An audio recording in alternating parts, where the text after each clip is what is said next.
অধ্যায় দি অ্যাকাউন্টিং প্রসেসের 7 নম্বর ক্লাসে অ্যাকাউন্টিং ইকুয়েশনের বিবরণী চকের গুরুত্বপূর্ণ একটা ম্যাথের সমাধান বোঝানো হবে।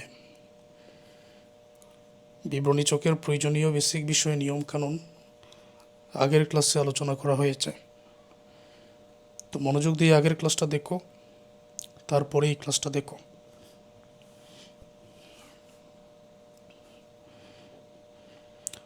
আর Ashraf enterprise completed the following transactions in March 2019.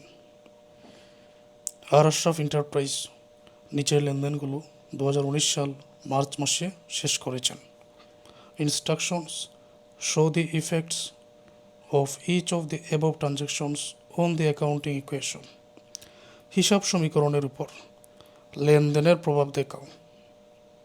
হিসাব সমীকরণের উপর লেনদেনের প্রভাব দেখাও। 2 নম্বরে প্রুভ দি অ্যাকাউন্টিং ইকুয়েশন, হিসাব সমীকরণ এইটা প্রমাণ করো। এখন 1 তারিখ থেকে 31 তারিখ পর্যন্ত প্রতিটা লেনদেন বিবরণী চকে আমি বসিয়ে দিচ্ছি। প্রথমে করণীয় হচ্ছে একবার আমরা সবগুলো লেনদেন পড়ে নিব। লেনদেন পরে এখানে দেখব কতটা সম্পদ আছে, কতটা দায় মালিকানা সত্ত্বে এগুলো আছে। লেনদেনগুলো যদি আমরা পড়ে নিই, এক সময় এখানে দেখা যাবে মার্চেন্ডাইজ এবং বিক্রিত পণ্যের ব্যয় বা কোস্ট দেওয়া আছে। যদি কোনো অঙ্কের মধ্যে মার্চেন্ডাইজ অথবা বিক্রিত পণ্যের ব্যয় দেওয়া থাকে, তখন করণীয় হলো সরাসরি মার্চেন্ডাইজ ইনভেন্টরি নামে আরও একটা সম্পদ অ্যাড করতে হবে। মার্চেন্ডাইজ ইনভেন্টরি আর বিক্রিত পণ্যের ব্যয় দেওয়া থাকলে তখন অঙ্কটা হয়ে যায় পারপেচুয়াল ইনভেন্টরি সিস্টেমে, যেখানে প্রতিদিনের মজুত পণ্য প্রতিদিন হিসাব রাখতে হয়। তো এটা এক এক করে সময় মতো বুঝিয়ে দিচ্ছি। যেহেতু কোস্ট আছে, আমরা ইনভেন্টরি মজুত পণ্য নামে সম্পদের গড়ে আরও একটা গড় কেটে রাখব। সবগুলো পড়ে নিলে এখানে 3টা সম্পদ আছে, ক্যাশ আছে, মার্চেন্ডাইজ ইনভেন্টরি আছে, অ্যাকাউন্টস রিসিভেবল আছে। 2টা দায় পাওয়া যাবে এখানে, accounts payable, notes payable. Cash আছে, inventory, account receivable, accounts payable, notes payable, এটা সংক্ষেপে লিখে নিলাম। আর এখানে ক্যাপিটাল। ক্যাপিটালের ঘরে কী কী বসে এটা কি তোমাদের মনে আছে? মূলধন এবং আয় বসে এখানে প্লাসের হয়ে, ব্যয় এবং উত্তোলন বসে মাইনাসের হয়ে। মার্চের 1 তারিখে the owner sold his personal investment for টাকা 2,50,000। মালিক তার ব্যক্তিগত বিনিয়োগ 2,50,000 টাকায় বিক্রি করেছেন। সোল মানে বিক্রি করেছেন। N bought in as capital of টাকা 1 লক্ষ টু স্টার্ট বিজনেস, এবং 1 লক্ষ টাকা দিয়ে ব্যবসা শুরু করেছেন। 1 লক্ষ টাকা মূলধন নিয়ে ব্যবসা শুরু করেছেন। মালিক ওনার ব্যক্তিগত বিনিয়োগ যদি 1 কোটি টাকায়ও বিক্রি করেন, এটা আমাদের দেখার কোনো বিষয় না। আমাদের দেখার বিষয় হচ্ছে কত টাকা মূলধন অথবা ক্যাপিটাল নিয়ে উনি ব্যবসা শুরু করেছেন, এটাই আমাদের দেখার বিষয়। 2,50,000 টাকা ব্যক্তিগত বিনিয়োগ বিক্রি করেছেন, সেখান থেকে 1 লক্ষ টাকা মূলধন নিয়ে ব্যবসা শুরু করেছেন। যেহেতু ব্যবসা শুরু করেছেন, ব্যবসায় নগদ এসেছে, ক্যাশ ডেবিট, ক্যাপিটাল ক্রেডিট, তাহলে ক্যাশের ঘরে আর ক্যাপিটালের ঘরে এই 2টা ঘরেই তো টাকাটা বসাতে হবে। টাকার পরিমাণ 1 লক্ষ, তারিখ 1।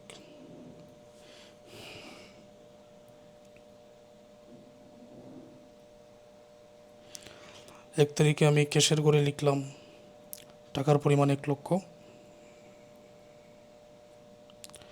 তারপর ক্যাপিটালের ঘরে এখানেও লিখলাম আমি 1 লক্ষ।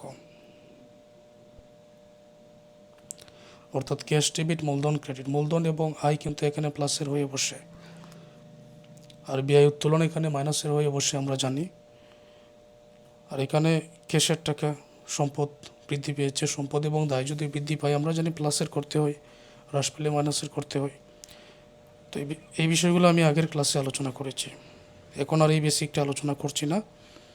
তোমরা আগের ক্লাস দেখো, তারপরে এই ক্লাসটা দেখো, না হলে বুঝবে না।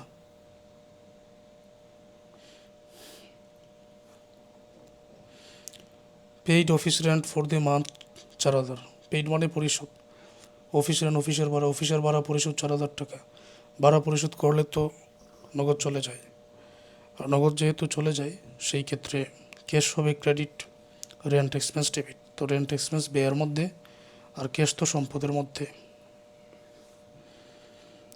তার আগে এখানে ব্যালেন্সটা নামিয়ে নিতে হবে।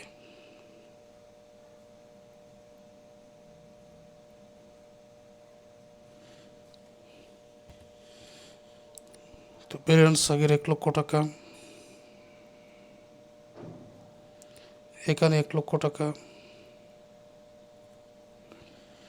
বর্তমানে তারিখ হলো 3 তারিখ।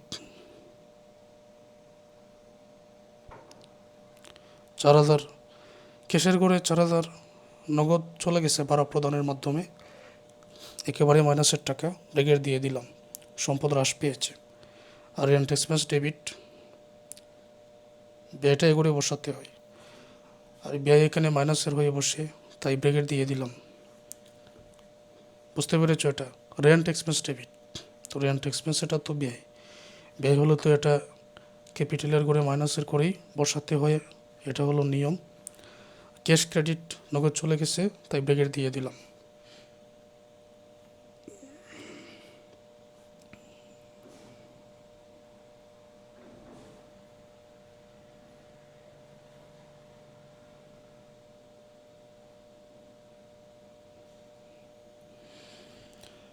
এখন আমরা এখানে ব্যালেন্সটা নামিয়ে নিব।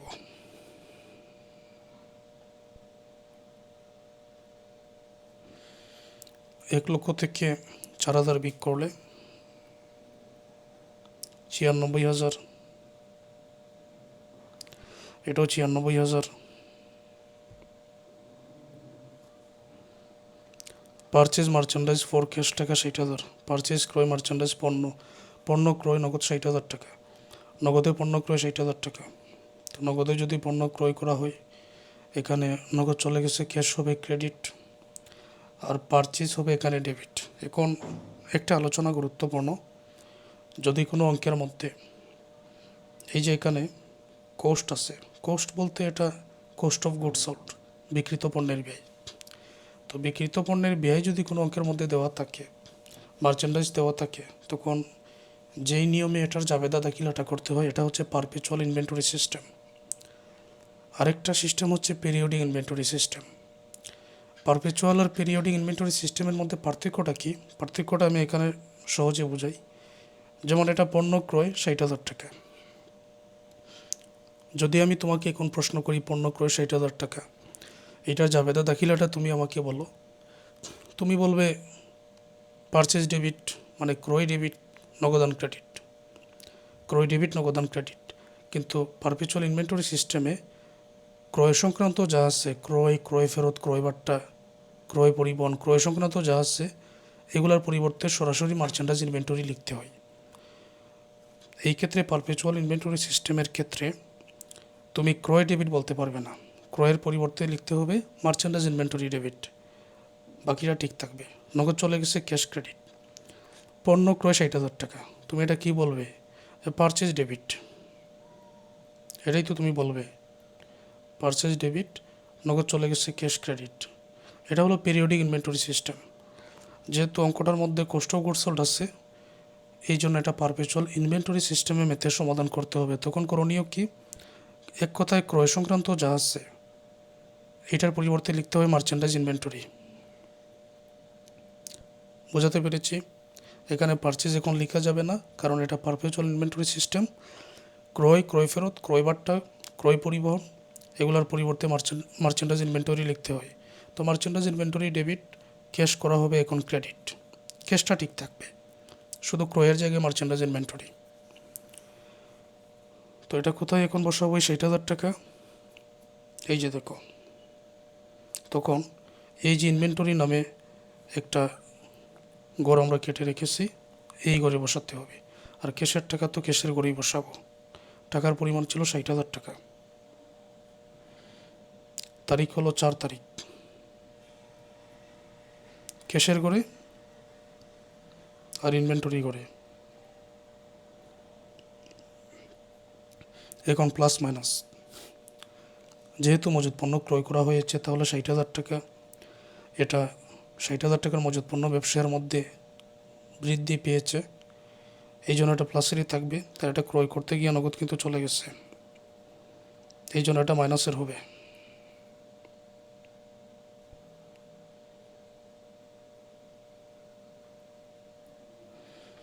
এবারে ব্যালেন্সটা নামিয়ে নাও।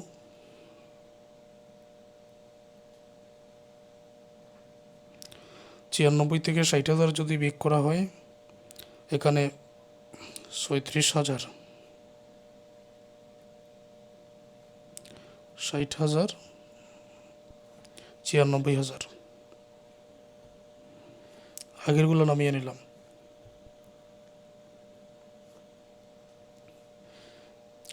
আর তারিখে purchase merchandise from Suman traders of টাকা 1 লক্ষ অন অ্যাকাউন্ট। পারচেজ মার্চেন্ডাইজ পণ্য ক্রয় সুমন ট্রেডার্সের কাছ থেকে 1 লক্ষ টাকায় অন অ্যাকাউন্ট বাকিতে। এখন বাকিতে সুমন ট্রেডার্সের কাছ থেকে পণ্য ক্রয়, যেহেতু বাকিতে ক্রয় নগদ যায় নাই, নগদ চলে গেলে আমরা এখানে নগদান ক্রেডিট করতাম। নগদ যায় নাই, বাকিতে হয়েছে, পাওনাদারের সৃষ্টি হয়েছে, অ্যাকাউন্টস পেবল আমরা করব এখানে ক্রেডিট। তাহলে কি ক্রয় ডেবিট হবে? না, এখানে মার্চেন্ডাইজ আছে, কস্ট অফ গুডস সোল্ড আছে, তো ক্রয়ের জায়গায় আমরা লিখব মার্চেন্ডাইজ ইনভেন্টরি ডেবিট, ক্রয়ের পরিবর্তে মার্চেন্ডাইজ ইনভেন্টরি ডেবিট, আর অ্যাকাউন্টস পেবল বা পাওনাদার ক্রেডিট। যদি নগদে ক্রয় করতাম তখন নগদ চলে যেত, আমরা তখন নগদান ক্রেডিট করতাম। এখন অ্যাকাউন্টস পেবল ক্রেডিট হবে, ক্রয় ডেবিট হবে। টাকার পরিমাণ accounts payable credit, merchandise inventory debit, টাকার পরিমাণ 1 লক্ষ। তো এটা সহজ। আমি মার্চেন্ডাইজ ইনভেন্টরি করে তারিখটা কয় তারিখ?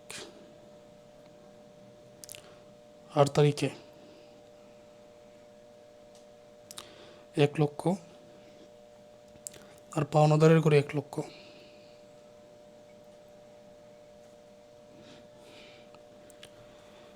মজুত পণ্য ক্রয় করায় মজুত পণ্য নামের সম্পদ ব্যবসায়ের মধ্যে বৃদ্ধি পেয়েছে, এই জন্য এটা প্লাসের। দায় বৃদ্ধি পাওয়ার কারণে পাওনাদারের সৃষ্টি হয়েছে, এই জন্য এটা প্লাসের।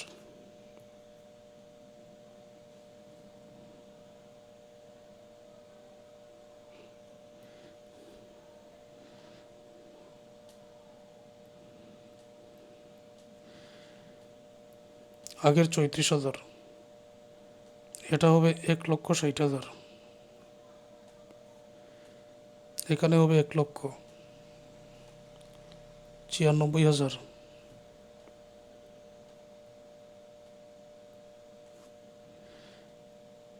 বড়োর টাকা 70,000 from EBL and signed notes payable. 70,000 টাকা ঋণ করা হয়েছে, ইবিএল থেকে নোট পেবলে সাইন করা হয়েছে, অতএব প্রদেয় বিলের দায়টা সৃষ্টি হয়েছে। যেহেতু নোট পেবলের মাধ্যমে ইবিএল থেকে 70,000 টাকা ঋণ করা হয়েছে, এই ক্ষেত্রে ব্যবসায়ের মধ্যে নগদ এসেছে, ক্যাশ হবে ডেবিট। ঋণ করার কারণে ব্যবসার মধ্যে কিন্তু নগদ টাকাটা এসেছে, তো ক্যাশ ডেবিট। দায় সৃষ্টি হয়েছে notes payable, notes payable credit. ক্যাশের ঘরে নোটস পেবলের ঘরে 70,000 টাকা আমরা এখানে বসিয়ে দিব।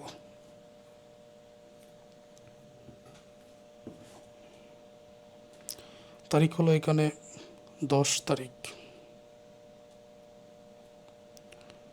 টাকার পরিমাণ 70,000 ক্যাশের ঘরে, আর এই যে নোটস পেবলের ঘরে 70,000। এখানে নোটস পেবল দায় কিন্তু বৃদ্ধি পেয়েছে, এটা প্লাসের। ঋণ করার কারণে নগদও বৃদ্ধি পেয়েছে, সম্পদ বৃদ্ধি পেয়েছে, এটাও প্লাসের।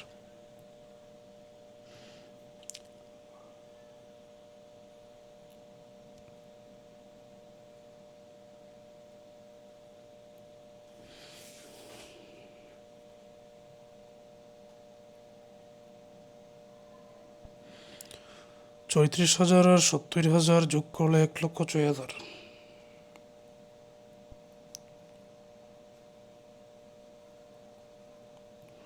1,60,000।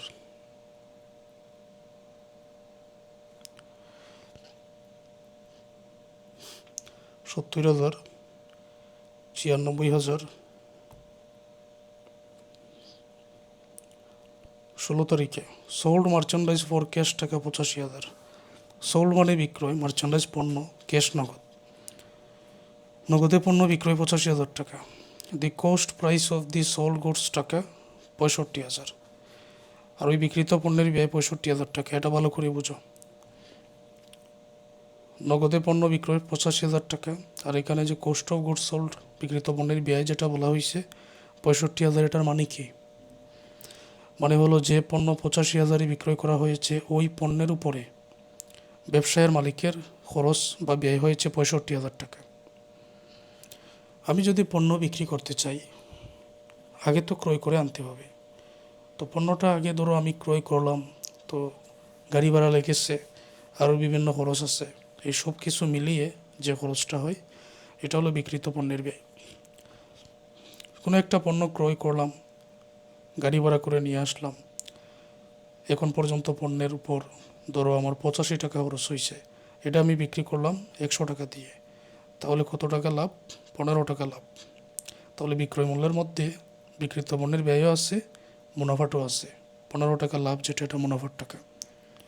অতএব এখানে এই 85,000 টাকা এটা তো বিক্রয় মূল্য, এটার মধ্যে 65,000 টাকা যেটা, এটা হলো ব্যয়। অর্থাৎ মজুত পণ্য যেই যত টাকার কমে গেছে ব্যবসা থেকে, 85 থেকে 65 বিক করলে যে 20,000 টাকা হয় এটা হলো মুনাফা। অর্থাৎ 65,000 টাকার পণ্য 85,000 টাকায় বিক্রি। এখন এটা লিখার নিয়মটা কি? লিখার নিয়ম হচ্ছে, যেহেতু নগদে ক্রয় 85,000 ক্যাশ টাকা এসেছে, ক্যাশ ডেবিট, বিক্রয়ের মাধ্যমে এসেছে বিক্রয় ক্রেডিট, কিন্তু লিখবো কীভাবে? 85 আর 65 বিক্রিত পণ্যের ব্যয় লিখার নিয়ম মনে রাখো। এটা লিখার নিয়মটা হচ্ছে, এই যে ক্যাশের ঘরে তারিখ হলো 16 তারিখ, যেহেতু নগদে বিক্রয়, তো নগদ টাকা 85,000 এসেছে। ওকে, এখন মজুত পণ্য ইনভেন্টরি, এটার প্রতিদিনের হিসাব প্রতিদিন রাখতে হয়। এই পারপেচুয়াল ইনভেন্টরি সিস্টেমে মজুত পণ্যের প্রতিদিনের হিসাব প্রতিদিনই তোমাকে রাখতে হবে। সেই ক্ষেত্রে বর্তমানে 1,60,000 টাকার মজুত পণ্য আছে, তো বিক্রি করে দিয়েছো তুমি 65,000 টাকার মজুত পণ্য। এটা কিভাবে বুঝলাম? নগদে বিক্রয় 85,000 টাকা আর বিক্রিত পণ্যের ব্যয় 65,000 টাকা। যে মজুত পণ্য 85,000-এ বিক্রি করা হয়েছে ওইটার বিক্রিত পণ্যের ব্যয় 65,000 টাকা। অর্থাৎ 65,000 টাকার মজুত পণ্য তোমার ব্যবসা থেকে কমে গেছে, আরও 20,000 লাভে তুমি বিক্রি করেছো। তো যেহেতু মজুত পণ্য ব্যবসা থেকে কমে গেছে, এটা তো বাদ দিতে হবে। এই জন্য এটা সরাসরি এই মজুত পণ্যের ঘরে বিক্রিত পণ্যের ব্যয় যেটা, এটা এখানে বিক করতে হবে। তাহলে আয় কত টাকা এখানে? যেহেতু আমি মজুত পণ্যের টাকা আলাদা করে এখানে রেখে দিচ্ছি, এখন আয় হচ্ছে 85 থেকে 65 বিক করলে 20,000 টাকা। আর আয় যেহেতু, আয়টা কিন্তু এখানে সরাসরি প্লাসের হয়ে এখানে বসে যাবে। আয় হলো 20,000 টাকা। দেখো তো তোমরা বুঝতে পারলে কি না? নগদে বিক্রয় 85,000 টাকা, 85,000 টাকা বিক্রয়, 65,000 টাকার মজুত পণ্য। এখন মজুত পণ্য বিক্রি করে দিয়েছি, মজুত পণ্য কমে গেছে, এটা তো বিক করতেই হবে। নগদ পেয়েছি 85,000, তখন এই দুইটা সমন্বয় করে অতিরিক্ত যে 20,000 টাকা আয়, এটা আমি আয়ের ঘরে লিখে দিলাম। যদি বুঝতে অসুবিধা হয় এই ক্লাসটা আবার দেখে নিও।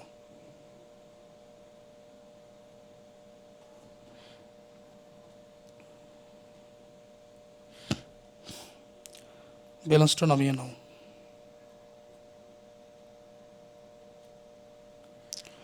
এক লক্ষ 6,000 এবং এই 85,000 যোগ করলে 1,91,000। এখানে থাকবে 95,000। এই দুইটা যোগ করতে হবে, এই দুইটা বিয়োগ করতে হবে। এখানে 1,70,000, 96 এবং 20,000 যোগ করলে 1,16,000।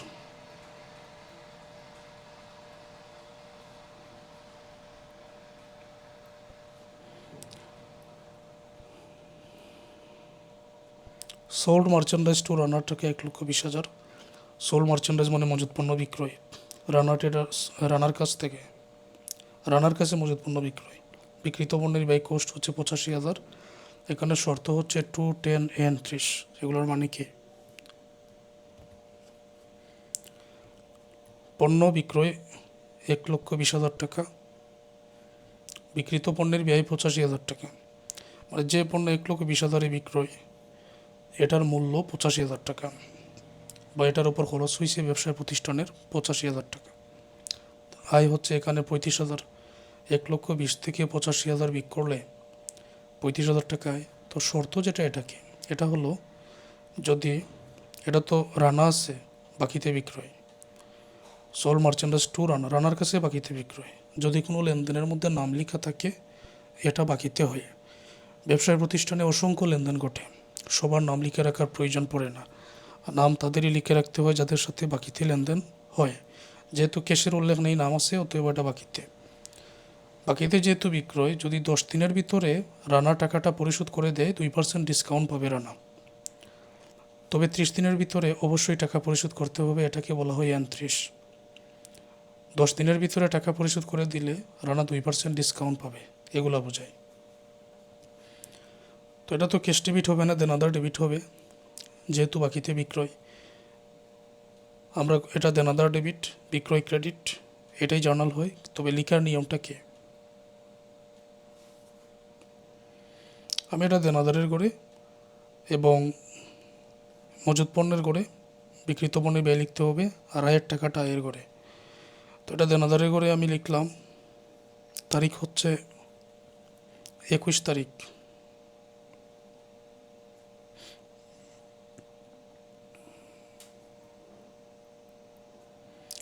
এখানে দেনাদারের করে লেখা হলো 1,20,000 টাকা। যদি নগদে বিক্রয় করতাম তাহলে আগেরটার মতো ক্যাশের করে লিখতাম। Account receivable debit. তো ইনভেন্টরি বিক্রি করা হয়েছে 85,000 টাকা, এটা বিক করে দাও। 1,20,000 থেকে 85,000 বিক করে অবশিষ্ট যে টাকাটা, এটা সরাসরি আয়ের করে এখানে লিখে দাও। ঠিক আগেরটার মতো, সবগুলোই তো একই নিয়ম। এটা যদি নগদে বিক্রয় হতো, এই 1,20,000 আমি নগদের করে লিখতাম, বাকিতে বিক্রয় দেনাদারি করে লিখেছি। আর এগুলোর জাবেদা দেখিলে তোমরা ভালো করেই জানো।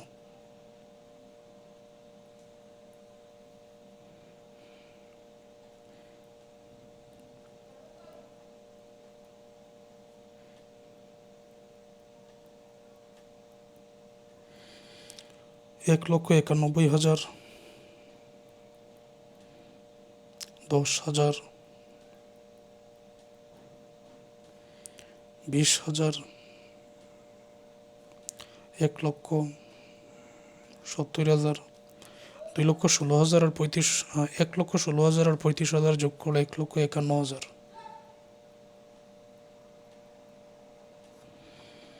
ওকে, আমরা ব্যালেন্সটা নামিয়ে নিলাম। Cash receipt. Cash receipt from Rana, রানার কাছ থেকে নগদ প্রাপ্তি। অর্থাৎ এই যে 21 তারিখে রানার কাছে বিক্রয় করা হয়েছিল 1,20,000 টাকা, শর্ত ছিল 10 দিনের ভিতরে যদি রানা পরিশোধ করে দেয়। এখানে শর্ত ছিল যদি রানা 10 দিনের ভিতরে পরিশোধ করে দেয় 2% ডিসকাউন্ট পাবে। 21 তারিখে বিক্রয়, 30 তারিখে রানা পরিশোধ করে দিছে, তাহলে 10 দিনের ভিতরে, অতএব রানাকে 2% ডিসকাউন্ট দিতে হবে। কিসের 2%? এই বিক্রয়ের 1,20,000 টাকার 2%। এখন আমি ব্যবসায়ের মালিক, আমি রানার কাছে বিক্রয় করেছিলাম 1,20,000 টাকা বাকিতে, রানা আমাকে নগদ দিয়ে দিল, অতএব আমি নগদ পেয়েছি। Cash debit. ক্যাশ ডেবিট হলে ডিসকাউন্টও ডেবিট, ওই 1,20,000 টাকার 2%। ক্যাশ ডেবিট হলে ডিসকাউন্টও ডেবিট, এখানে রানা দিয়েছে, অ্যাকাউন্টস রিসিভেবল হয়ে যাবে ক্রেডিট, তাই তো। তো দেখো এটা কীভাবে লিখে, 30 তারিখে ক্যাশের করে, অ্যাকাউন্ট রিসিভেবলের করে, আর ডিসকাউন্টের টাকাটা কোথায় লেখা যায় এটা এখানে বুঝিয়ে দিচ্ছে। 30 তারিখে ক্যাশ ডেবিট 1,20,000-এর 2% ডিসকাউন্ট হবে 2,400 টাকা। তো 2,400 যদি আমি বিক করে দেই, তাহলে নগদে এখানে পাবো 1,17,600। দেনাদারের কাছে 1,20,000 টাকার পাবো, পুরো টাকাটাই দিয়ে দিছে। এটা দেনাদার কমে গেছে, সম্পদ কমে গেছে, এই জন্য ব্র্যাকেট। আর নগদ পেয়েছি। এখন ডিসকাউন্ট যেটা আমার পাওয়ার কত 1,20,000, আমি পেয়েছি 1,17,600, 2,400 আমি পাই নাই। তো যেটা আমার পাওয়ার কথা পাই নাই, এটা নিশ্চয়ই আমার জন্য ব্যয়। তো ব্যয় এই করে লিখতে হয়, ক্যাপিটালের করে 2,400 টাকা ব্যয়টা সরাসরি মাইনাসের করে তোমাকে লিখতে হবে। বোঝাতে পেরেছি? ক্যাশ ডেবিট, ডিসকাউন্ট ডেবিট, দেন আদার ক্রেডিট। ক্যাশের টাকা 1,17,600, ডিসকাউন্টে 2,400, এটা ব্যয় হওয়ার কারণে ব্র্যাকেট। আর দেন আদার সম্পদ কমে গেছে, এই জন্য ব্র্যাকেট।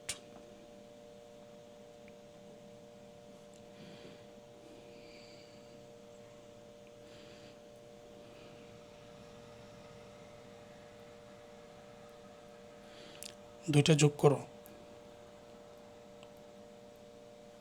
3,08,600, 10,000,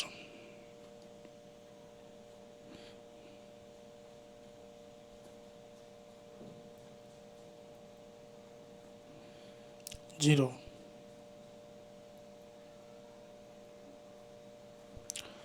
70,000, 1,51,000 থেকে 2,400 যদি আমরা বিয়োগ করি, 1,48,600।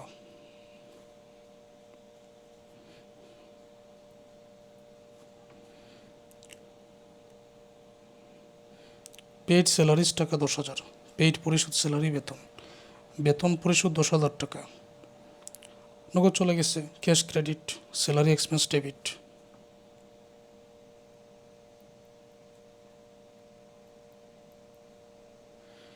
নগদ চলে গেছে। Cash credit, salary expense debit, বেতন এটা ব্যয় হওয়ার কারণে এখানে সরাসরি ব্র্যাকেট হয়ে যাবে। নগদ চলে যাওয়ার কারণে নগদটাও কিন্তু ব্র্যাকেট দিতে হবে, সম্পদ হ্রাস পেয়েছে।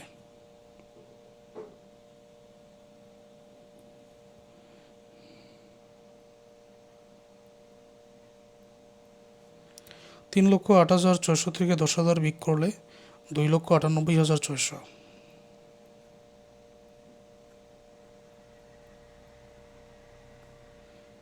0,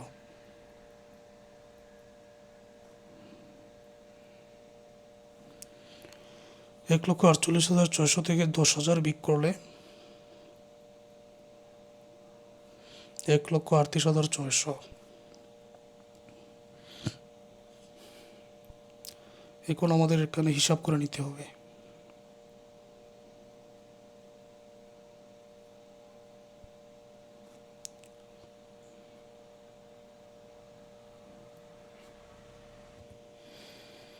সম্পদের দিকে টোটাল টাকাটা যদি আমি যোগ করি, এই যে তিনটা আছে, এটা যোগ করলে পাওয়া যাবে 3,08,600।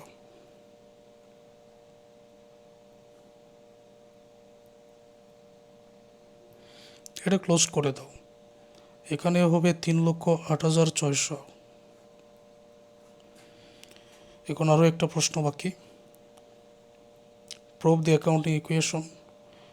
তো এটা তোমরা জানো, আগের ক্লাসেও বুঝিয়ে দেওয়া হয়েছে।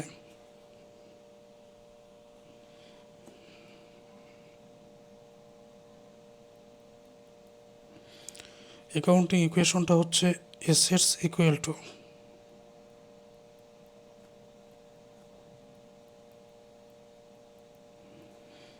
Liability plus owners equity.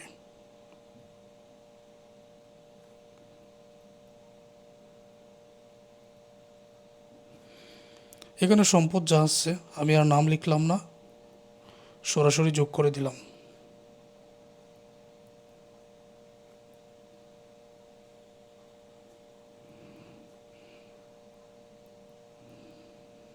$10,000 যোগ 0।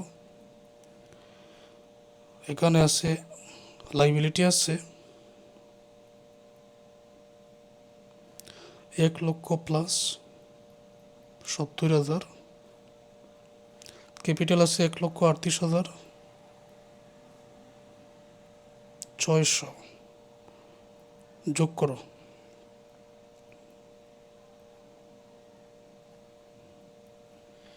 এটা যোগ করলেও 3,08,600 হবে।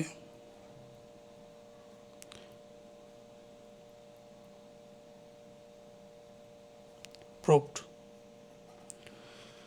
ম্যাথের সমাধানটা হয়ে গেছে, এবার খাতা কলমে নিজেরা প্র্যাকটিস করো।